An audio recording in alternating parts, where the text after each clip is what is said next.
Well, first of all, it's going to be a multi-challenger event, so we're looking forward to having the Chinese and the South Africans return, the New Zealanders and the French and the Italians and the Swedes. So all of the teams that participated in the past, we think, are coming back, and more teams still. So it's going to be a more international event than it's ever been before. What kind of boats? That's a very good question. We really have not decided. We're not going to decide in isolation of these other teams. We're going to meet with all of the other teams and decide what's going to make this sport more commercially attractive and more exciting, especially for young people. One of the things that was great about the multi-hull events that we just had in Valencia was these were the fastest sailboats that had ever been built. This was extreme sailing, and I think a lot of people enjoyed watching that.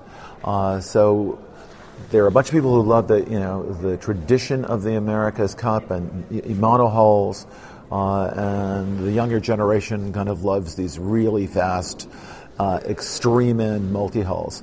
We're going to work with our sponsors, we're going to work with the other teams, and we're going to make a decision in the next few months here. If you go with a very fast multi-hull, it's very difficult to run that kind of a race in San Francisco Bay, isn't it? Not really. I was on the professional match race circuit last year, and the racing, they're very short races, but there's a lot of boat-on-boat action.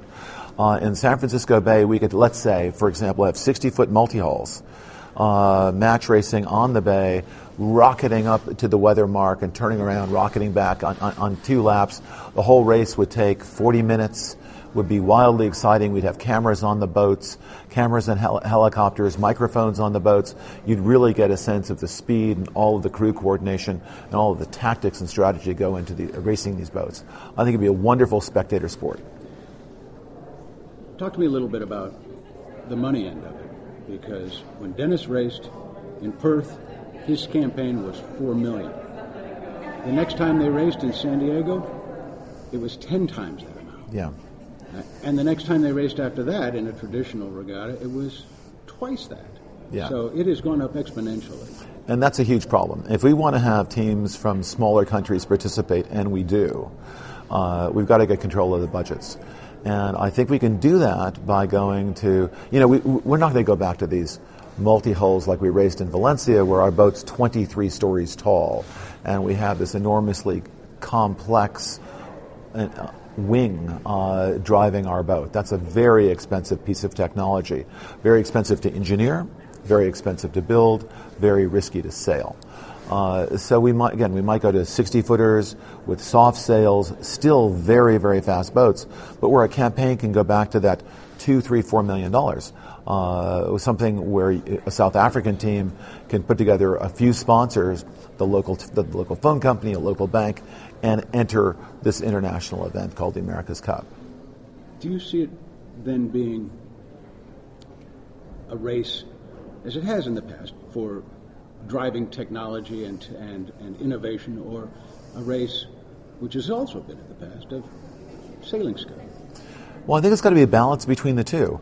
The pro circuit, when I was match racing RC44s. Everyone had the identical boat.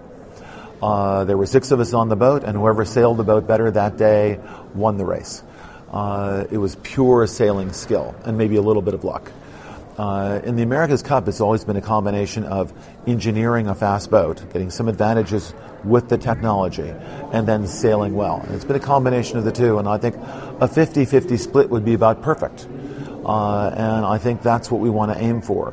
So have a fairly simple design rule where you can make little engineering changes and little engineering advances, but not so much that if someone spends a fortune that they're destined to win the cup. We'd like to make this a combination of engineering effort, but primarily sailing skill. Do you think that the America's Cup class then was a mistake because it focused so much on the speed of the boat and not the skill of the sailors? Well, I think it's varied from year to year, depending on how much it was engineering and how much it was sailing skill. Historically, it has been the speed of the boat. I think going forward, we can make it. We're going to kind of tilt the playing field towards the skill of the sailors. I think that's what the fans want to watch. That's what sports are really about. It's not who has the best tennis racket, who's the best tennis player. So we're going to simplify the design rule such that it's not so expensive to engineer these boats, and the primary advantage you're going to get is by sailing the boat well and having a good sailing team. I know San Diego is going to court you on Sunday. Have a big cocktail party down on the Midway, lots of fireworks. You're going to take the cup over to the San Diego Yacht Club where they would love to host another regatta. I think you just bought a big house in Newport, Rhode Island. I did. They'd love to have that back in Newport, Rhode Island. And I just heard you say your first choice would be San Francisco. Is there a problem with sailing it in San Francisco in terms of the deed of gift, and how do you get around that? Well, if it was a deed of gift regatta, you cannot sail in San Francisco. But if it's a mutual consent regatta, you can sail in San Francisco. And deed of gift regattas are very unusual. It's when the two parties can't get together on anything, and we couldn't in this last deal. But virtually all the America's Cups I've been in before this one have been mutual consent regattas, where the teams get together, they decide what the rules are going to be, the design rule for the boat, what the rule. You have an independent jury, independent umpires, a level playing field, if you will, and we can all agree to sail in San Francisco Bay. It's the same for everybody. So we can, by mutual consent, sail in San Francisco. And the great thing about San Francisco versus the other two venues is people can watch from office buildings. People can watch from the shoreline. When we sailed the Moet Cup here 5 years ago, we had hundreds of thousands of people watching that boat race between us and Alinghi. It was a spectacular event, and imagine if it was the America's Cup on that same body of water. It's a sailing stadium, isn't it? It is a sailing amphitheater unlike any in the world. The city, what do you need from them? Well, we need to build a sailing village, very much like an Olympic village. Our sailing village needs to be on the water. Teams come here for a couple of years to train, to engineer the boats, to train their sailors.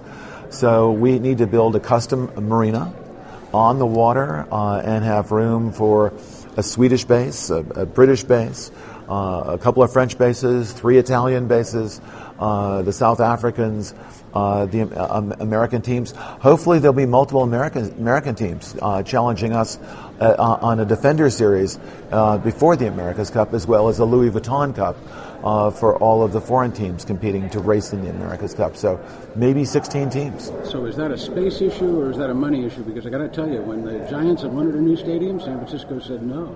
When the Academy of Sciences wanted help, they said no. If they can get us the land, the teams will build their own bases. So the key thing is to just get us the land. We can, each team can build their own base and be responsible for building its own base. The next thing is depending if there's a marina there already or we have to build a custom marina. If we have to build a custom marina, then we probably would need help from the city. But the marina is something that pays back over time. So the city should be able to issue a bond, and the revenue from the marina should be able to easily pay off that bond at no cost to the taxpayers. So I don't think this will have any cost, shouldn't have, when we're not asking for support from the taxpayers. Quite the contrary. The America's Cup in Valencia was worth, in terms of contributions to the economy, about the same as 10 Super Bowls. So we think we can contribute to the economy of San Francisco or whatever city decides to host the next America's Cup. The dollar figure on that, 10 Super Bowl? I believe it was 680 million euro. Billion dollars. Round numbers of $1 billion. The San Diego Yacht Club, the city of San Diego, would like to have the regatta down there. Can you talk to me a little bit about space down there versus space up here, facilities versus facilities? I think it's easier to get the space down in San Diego, waterfront space. Obviously, we'd be sailing off the coast of San Diego. The San Diego Yacht Club, by the way, has been enormously supportive of our team during all of our preparation for the Cup over this last 2.5 years. We, as you know, our training base is down there.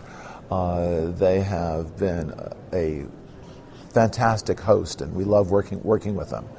The advantage San Francisco has over San Diego is San Francisco is this natural amphitheater for sailing, where so many people on the shore and so many people from office buildings can actually watch the races.